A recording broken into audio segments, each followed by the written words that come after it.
It's time for the community art showcase. The mostly once a month thing where I give you guys a prompt and you make art of it and then I show you art of it off. Yes. As is made obvious via the thumbnail behind me, last time around you all were given the prompt of Spaceship.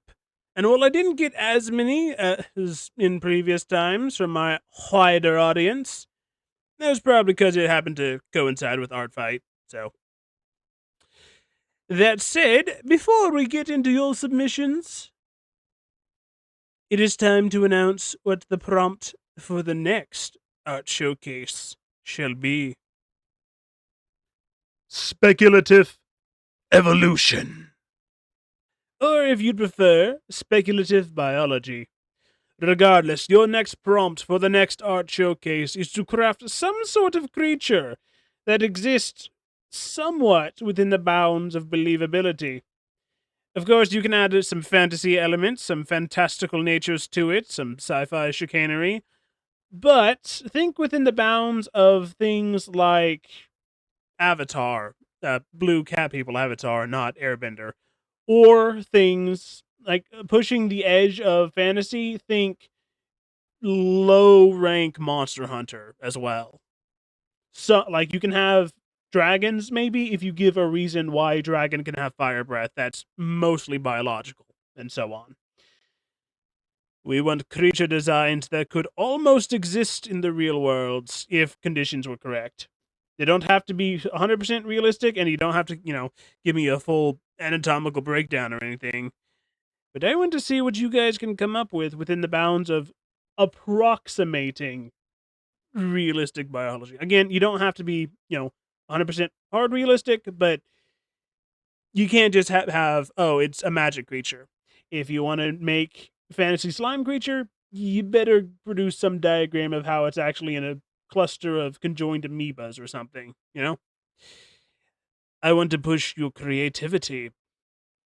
Let's see what happens.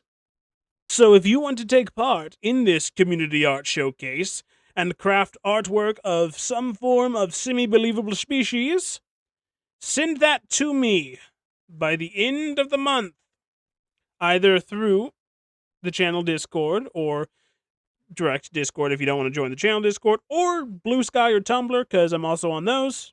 Or if you want, you can make it a YouTube video and send that to me. How you get the submissions in basically just depends on whatever works for you, honestly. But send them to me somehow. And then they'll become a part of the next art showcase, like we're doing here. Yes, that's what we do. That's what this is. Why am I explaining this? You probably already understand. Cut to the next. First off, from my little sister, we have this one, which is another Bubsy Bobcat based one, which is still a platformer that I still have not played. But it is pretty fun, even if I don't know much from the source material, so can't really comment on that, on how accurate on model you are too much, but I do like it for its whimsy.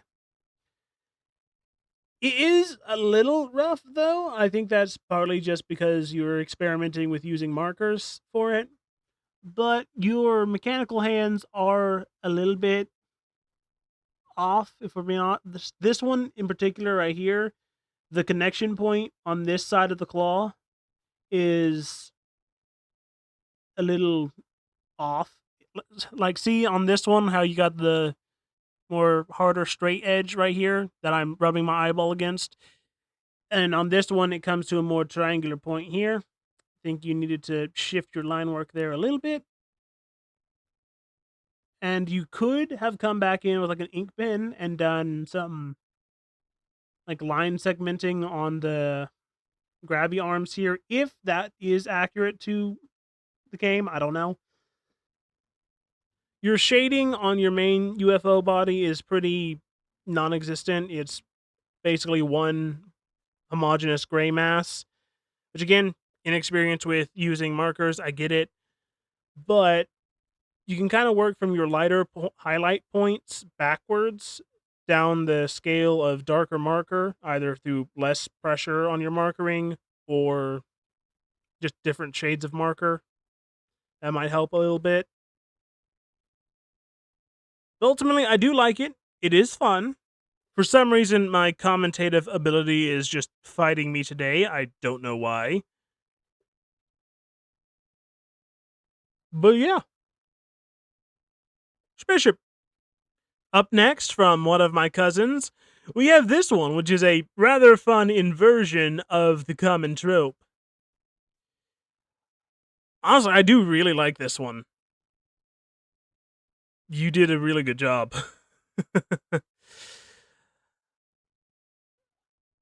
Like, you have the lighting effect on the tractor beam, how you did it is actually really fun, and you've got the highlighting of it on the alien itself, which I like a lot. You got a nice metallic texturing on how you did the rim of your UFO. It's very nice and very fun. Angry Cow is very amusing to me. Honestly, I can't offer too much suggestions for anything on the foreground. All of this, fantastic. The light casting glow from the orbs on the thing, reflection on the rim of your UFO, the light highlights on the alien, all of it very nice.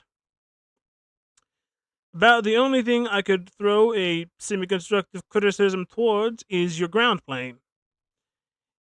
You actually have it kind of flipped from how it should be to some extent, because you have it really dark back here and lighter up here in the foreground.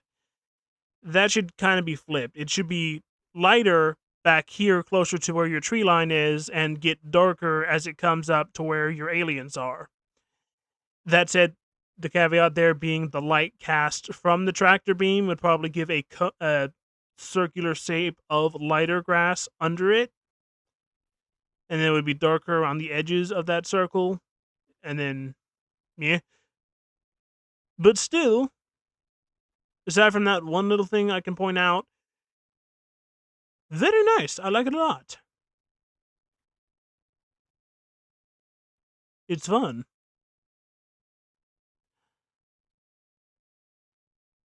And now for the last one that is just a singular image. From my brother, we have the Space Zoomer 3000. Space car. Straight from Lunar Detroit. You really like doing these, like, fake advertising poster ones. Which, I mean, not gonna knock you for it, they're fun. But yeah, I just noticed that as a kind of a trend in what you like to do.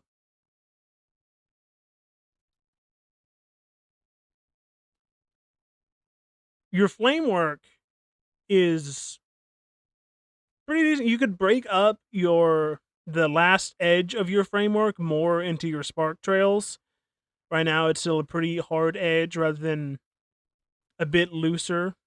That, because fire is essentially a gas or plasma, and you'd see through that a bit more at the edges.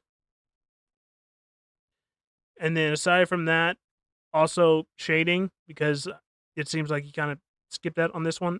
And I know you can do some really good pixel art shading. That said, I do really like it. It is fun. I'm just not good at commenting today. I don't know what it is. Just for some reason, my talculation skills are not working. Maybe I'm still a little burnt out from Art Fight. I don't know. But I do really like it. It is fun. You did well, my brother. We do, however, of course, have one last submission. Like last time around for the robot art showcase, OIS Music made another animated video and sent me the collaborator link for. I haven't actually seen it yet, and we're going to essentially do a mini react to it. Kind of like how we did last time. I'm essentially just going to watch it straight through once, and then watch it one more time to try and pick out anything I can comment on. Hopefully I'll be able to speak more eloquently later. Or in this. You know what I mean? Why can I not talk today? What is wrong with me?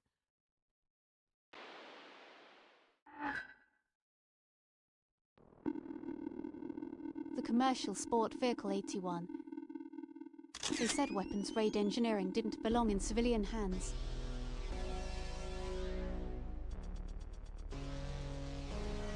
They were right. There is nothing civil about this. 4 atmospheric thrusters, a proprietary Class 1 hyperdrive. A cockpit built for a warlord, tailored for a king.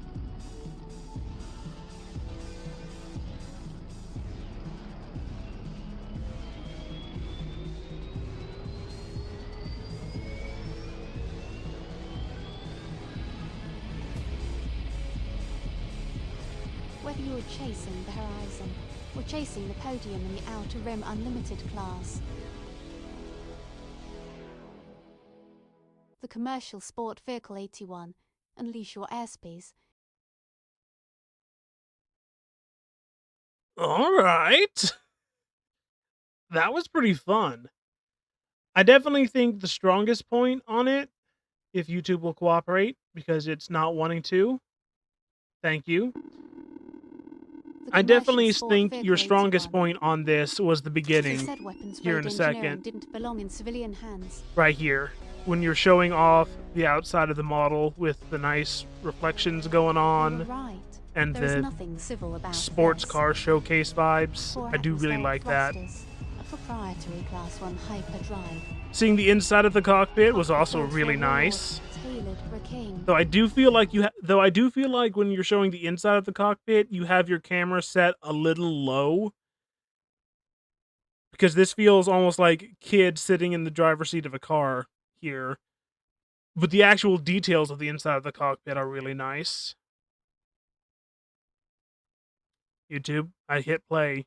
Come on. No, you... Okay. It's right about here. Yeah, you have your glare and bloom a bit too high right here. Everything is pretty much hidden. And then here, Whether you were chasing the horizon I'm not sure or if you chasing the switch to podium in rendering the an Outer Eevee Rim or not, Unlimited class, or if it's just because your space background is the light commercial on sport what it vehicle has in it, 81, unleash your but airspeed. there's not nearly as much reflection across the spacecraft once you transition into flying around. The or chasing the I also podium feel in like the your Outer camera Rim work is a Unlimited little class. stiff here. But I The do like commercial the sport flashing vehicle into the 81, light at the end. unleash your airspace. That is fun. I do really like the design of the spaceship in this one.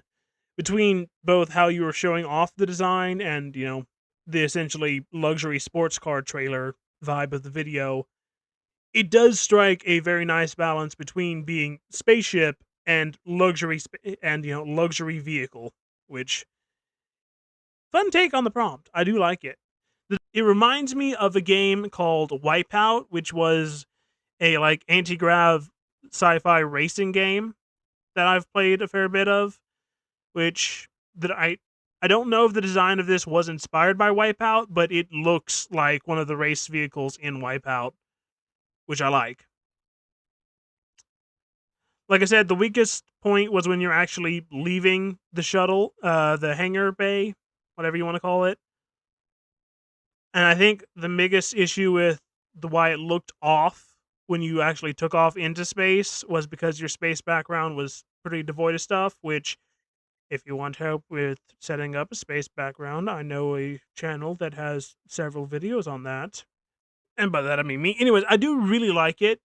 The design is very fun. I think the design of the ship is obviously the strongest point of the animation, as it should be for the prompt. And also, you did a really good job on it. I like it a lot. So, yeah. If you guys like Blender animations, which considering that's half of my stuff you probably do, and you also like music, because who doesn't, go check out OIS Music. I said this last time, and you didn't too much with their Stinger Protocol video down here that they did for the robot art showcase. But they make a lot of cool lo-fi vaporwave type stuff that I sometimes listen to while doing my arts. So go check them out. They are critically undersubscribed. Seriously. Not even a few of you guys have gone to check them out. That's kind of disappointing. I told you to, specifically. But anyways, thank you all very much. Despite my relatively meh commenting this time, to which I apologize for, I don't know what's up with me, I do genuinely appreciate it when you guys take the time to do an entry for these community art showcases. It's always extremely fun to see what you all do. And I hope some of you who found this channel through Art Fight maybe take part in the next one and aren't thrown off by my lackluster commentary this time.